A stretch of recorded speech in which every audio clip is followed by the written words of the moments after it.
Welcome to the motherfucking relay. We're covering today's top boxing news. Okay, we'll start with this. This past weekend, south of the border, in the women's super flyweight division, a new IBF champion was crowned as Irma Garcia, veteran fighter, defeated Stephanie Silva by way of a points decision, managed to score a knockdown en route to that decision, and she picked up the vacant IBF title, the title that Argentina's Maciela Lujan vacated for some reason. I'm not sure. Irma Garcia, the newly crowned champion. Irma Garcia, the veteran fighter, a veteran of 28 professional bouts to Stephanie Silva's 8. Stephanie Silva of Italy. Needless to say that Irma Garcia was the more experienced fighter in the ring this past weekend. The fight was shown on DAZN. What was a Marv Nation promotion. You may be familiar with that name. Marv Nation has worked with the likes of Yo Costa Valle, unified minimum weight champion, unbeaten up-and-comer from East LA, Adelaida Ruiz. Fernando Vargas's boys, I believe that they've staged some of their fights as well. Promoted them, and they promoted this past weekend's fight, this past weekend show that saw Irma Garcia become IBF super flyweight champion at 42 years old, though at that age, now joining the pantheon of champions in the super flyweight division, of which there are 4, you do have to wonder how much more Irma has to give to the sport. I mean, 42. It is a great human interest story, but at 42 years old, you do have to wonder how much more she has left to give the sport of boxing. You've got Irma Garcia of Mexico holding the IBF, Ashley Gonzalez of Mexico holding the WBC, Mizuki Hiruta of Japan. She's got the WBO, and Argentina's own Clara Lescurat. She's got the WBA. This is a division that has stood divided for some time. World titles are split 4 ways between 4 fighters, and this is the way it's been until somebody can come along and unify them. Irma Garcia and Stephanie Silva were not the only super flyweights that saw action this past weekend. It just so happens that Allentown, Pennsylvania's Lyanna Cruz, she was in action. She fought and advanced to a professional record of 7-0. 7 wins, no losses, no draws, no recorded knockouts, not yet, but she is an action fighter. In many ways, she is a puncher, just not a knockout merchant. Her superhero-themed ring walks really are eye-catching, and she's easy on the eyes. She's a looker. She won a unanimous decision over Tania Walters for what was a vacant NABF title in the super flyweight division.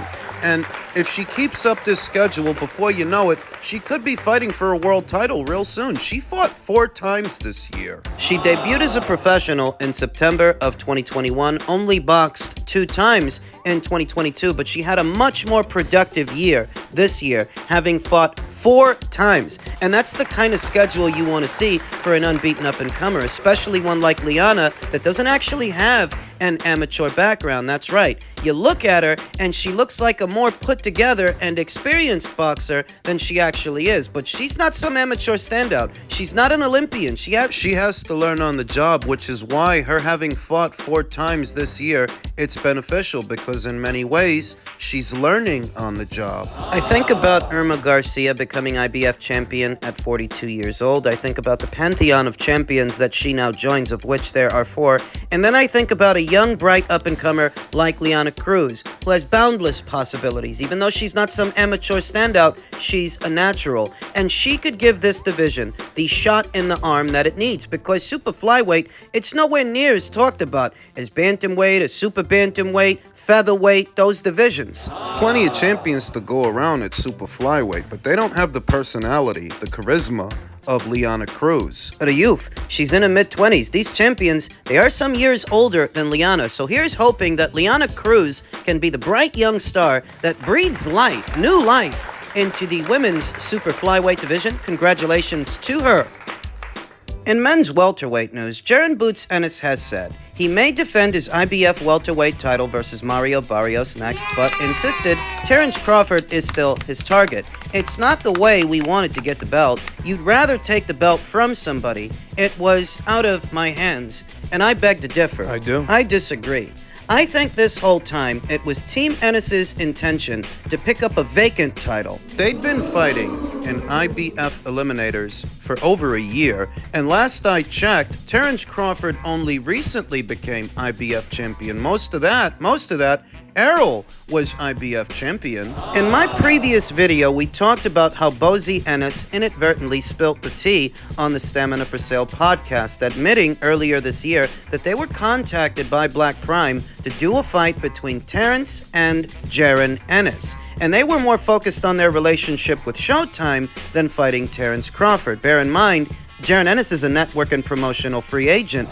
Ties to a network? What ties to a network? Let me refresh your memory on a few things. Jaron Ennis has been fighting in IBF eliminators for well over a year at a time when Terence wasn't IBF champion. The Castillo-Clayton fight, the Karen Chukatsian fight, those were IBF eliminators. And Jaron Ennis has been fighting in IBF eliminators well before Terence Crawford became IBF champion. What that tells me is that it was never actually your intention to get him in the ring, in spite of what you might tell the media and anybody who points a mic in your face. Yet you say you want Terence Crawford, but your actions say something else. It looks more like you were targeting Errol, rather Errol Spence Jr.'s belt. You have to remember what was going on last year. Last year, there were negotiations between Errol and Terence, and they weren't getting anywhere. They collapsed. Reports at that time indicated that because things weren't working out between Errol and Terence,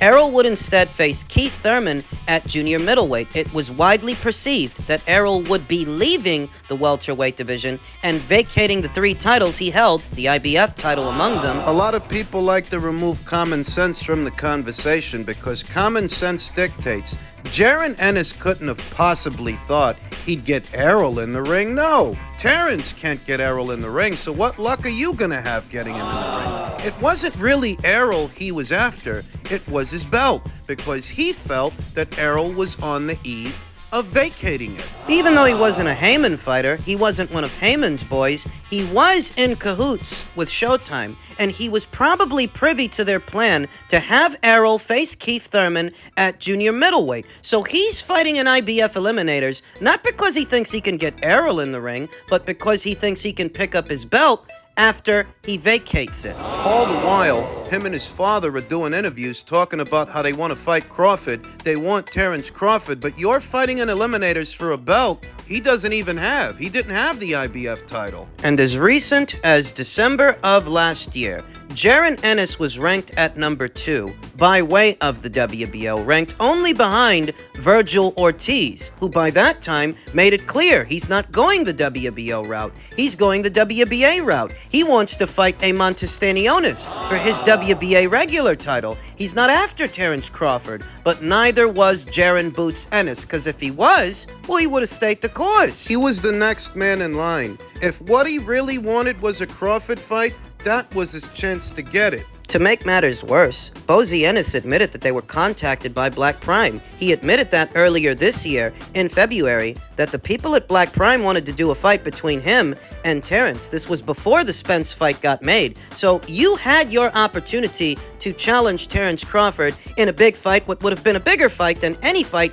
you've had so far, and a bigger fight than any fight you're about to have, because all the big names at welterweight, they're gone. Sean Porter retired, Danny moved up. Errol and Terence are about to, and where does that leave you? A Montestanionis is supposed to be fighting Keith Thurman. You think we're supposed to jump for joy that you might fight Mario Barrios? The same Mario Barrios who got knocked out by a lightweight at super lightweight. The same Mario Barrios who dropped a decision to a past-it Keith Thurman. We're supposed to be excited that you're fighting that guy. These fighters, they do it to themselves. They shoot themselves in the foot. It was Boxing Insider Rick Glacier that stated, "Where's the big fight that Frank Martin said he had after he refused $1 million plus to fight Shakur Stevenson?" There's no big fight for Frank Martin months later, but there's a lot of balabuba from Frank Martin. These fighters, they do it to themselves. You may be asking yourself, what does Frank Martin's situation with Shakur have to do with Jaron Ennis' situation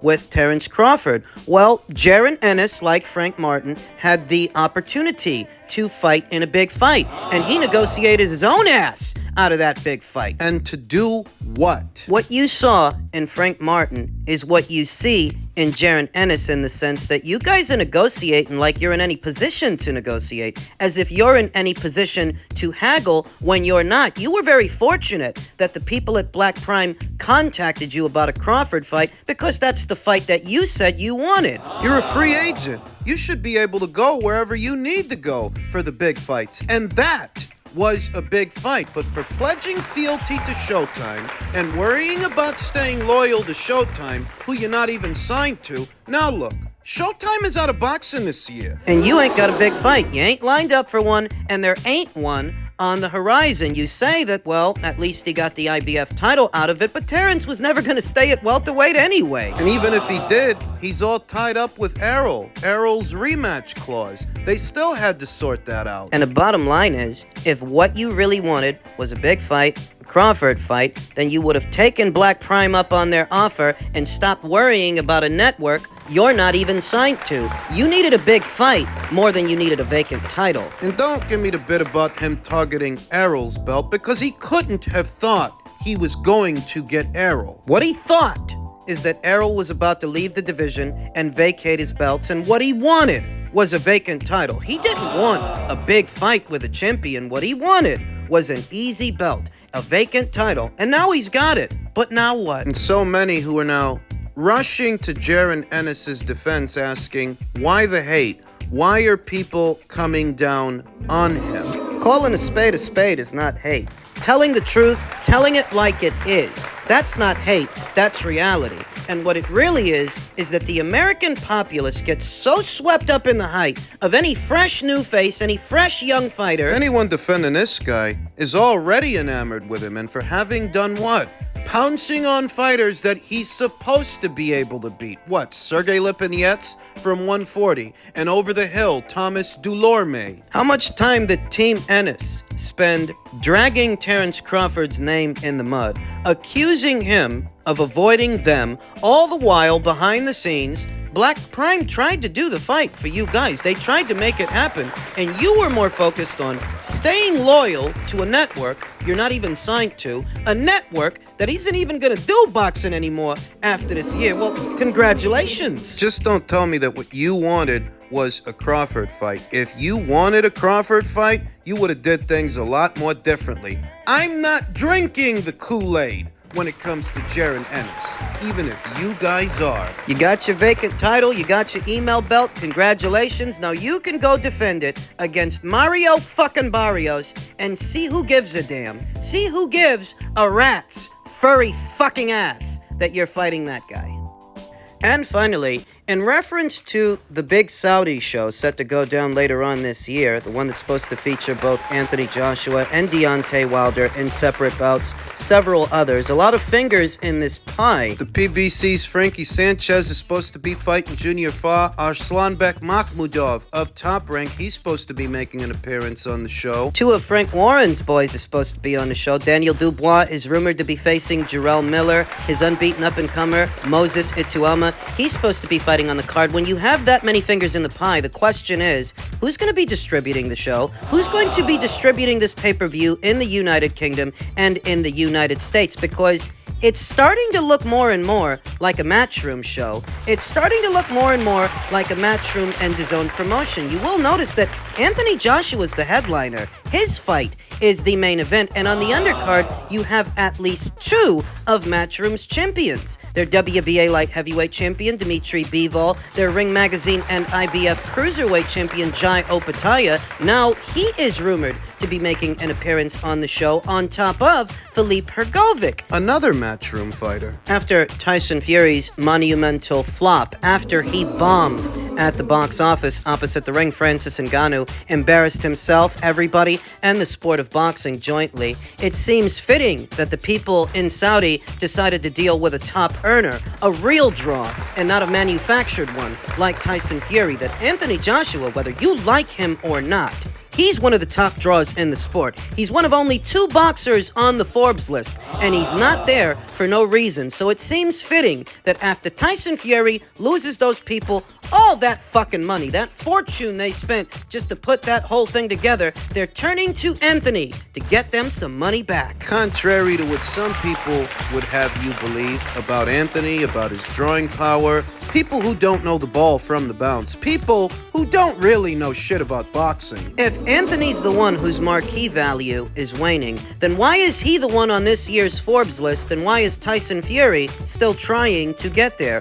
Why is he not on that list if he's the top draw and Anthony isn't? And why are the Saudis not turning to Matchroom, Eddie Hearn, and Anthony Joshua, that stable of fighters, if supposedly they were frozen out of Saudi Arabia? That was the narrative, not but a few weeks ago, ahead of the Fury versus Ngannou fight. I mean, that's what they were saying, that Frank and Bob jointly had frozen Eddie Hearn and Matchroom out of Saudi Arabia. Apparently not. And these people, they can't be asked. They can't be bothered or held accountable for the stupid things that they say from week to week. Further confirmation of what I've been telling you, if Deontay Wilder does end up participating in this show, he'll be on the undercard. Anthony will be headlining because Anthony is and always was the A-side, the bigger draw. Remember, it was Deontay that wanted half the pot. He wanted a 50-50 split with Anthony Joshua, even though Anthony was so obviously the A-side fighter, the bigger draw. And even here today, without any belts, that's still the case because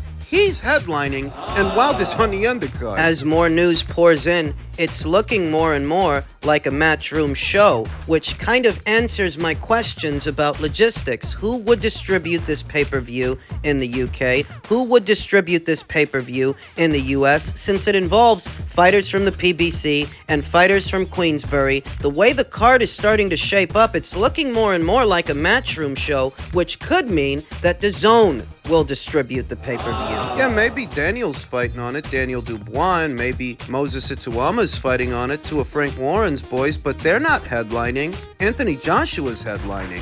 Hard to imagine that a pay-per-view where he's headlining ends up on TNT. But it's also hard to imagine that Frank Warren would allow two of his heavyweights to box on a show being promoted by Matchroom and distributed by DAZN. Could that affect who participates and who doesn't? Will he allow them to box on this show? And what about Deontay Wilder? How does he feel being relegated to the undercard? We'll see.